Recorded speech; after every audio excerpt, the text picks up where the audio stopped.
What if Yoda found Darth Maul before Palpatine, episode 1. Alright, so this is going to be my first what if for this channel. What if Yoda found Darth Maul before Palpatine?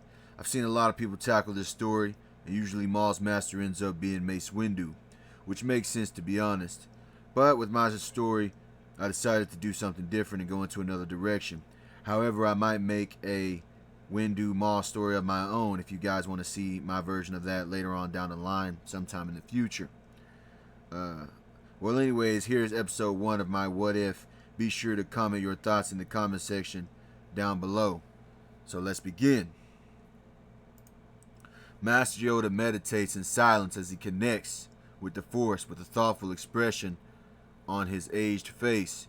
He patiently waits for the Force to give him a new direction to walk towards in this current era of relative peace. His eyes open when a vision of the planet Dathomir reveals itself to the Green Grand Master. Yoda looks at this vision as a sign from the Force to go and visit the planet in spite of the Jedi's rocky relationship with its inhabitants. Upon his arrival, he wanders until he comes face to face with the matriarch of the Night Sisters, Mother Talzin, who bends her brow ridge in bewilderment at the sight of the small green master. Talzin humors the master's arrival and asks him what brings him to the planet Dathomir, and Yoda tells the matriarch that the Force has called him to the planet. Talzin then hears about the Grand Master's vision and is intrigued by the revelation, if nothing more. Suddenly, Yoda's eyes lock on to a red-faced Zabrak boy, who shyly eavesdrops on the pair's conversation. It is at this point that Yoda realizes why the Force brought him here to the planet Dathomir, when he feels the potential of Maul's affinity with the Force. Yoda asks Mother Talzin if he could take Maul to the Jedi Temple and train him to his full potential, and Talzin at first resists the request until Yoda offers her some copies of Force knowledge from the restricted section of the Jedi archives, which gains the matriarch's interest. And eventually, after much thought, she accepts the offer and agrees to let her son travel with the Green Jedi Master. She tells Maul that he is special and must show the galaxy his true potential as a son of Dathomir, and Maul is left afraid and confused, but agrees with his mother in the end, wanting to honor her, if nothing else. Yoda brings Maul to the Jedi Temple and gets the boy some new clothing. The young Zabrak boy sports a brown robe now. Also in this what if, I'm going to give Maul gray eyes to take after his mother's eyes, since he won't have his fiery yellow Sith eyes in this what if, obviously, because he'll be a Jedi in this story. Of course, let me know what you guys think about that decision down below in the comments. Continuing on, Maul grows up isolated in the Jedi Temple. He ages isolated for the most part from his fellow younglings, who talk about him when he is seemingly out of earshot, but Maul was always listening, always hearing what they had to say.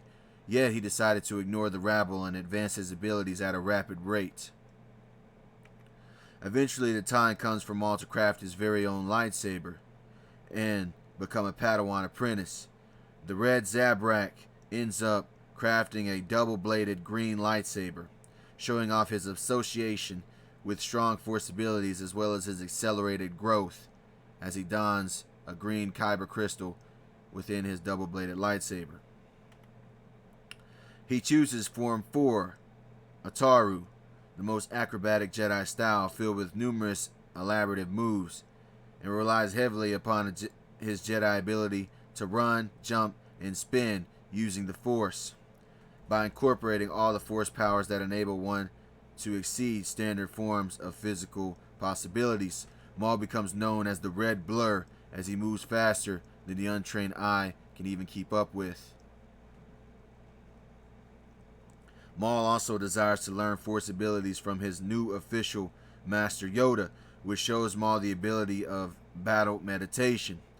Maul shows his respects to Yoda as well as Windu and Dooku, and although he would never admit it aloud, he looked at most of his other teachers as people that were not useful in his improvement in the Force. Yoda can sense this in his student and tries to expel the arrogance from his apprentice. As Maul grows into a young adult, now more powerful than his entire age group, Yoda can still sense a dormant darkness within his prodigy apprentice and tells Maul to focus on meditation to clear his mind from the shadows of the dark side. Meanwhile, in the vast galaxy within the Star Wars universe, Darth Sidious has taken another apprentice, which is revealed to be none other than the brother of Maul, Savage Opress, who now goes by the name Darth Brutus. The galaxy has placed the brothers on opposite sides of the Force, as fate would have it, and sooner than later an epic duel would certainly take place between the sons of Dathomir. And that's where we're going to end things for now. Please comment your thoughts and where you would like the direction of this story to go in the future. Also, like and subscribe. May the Force be with you always and forever. Gone.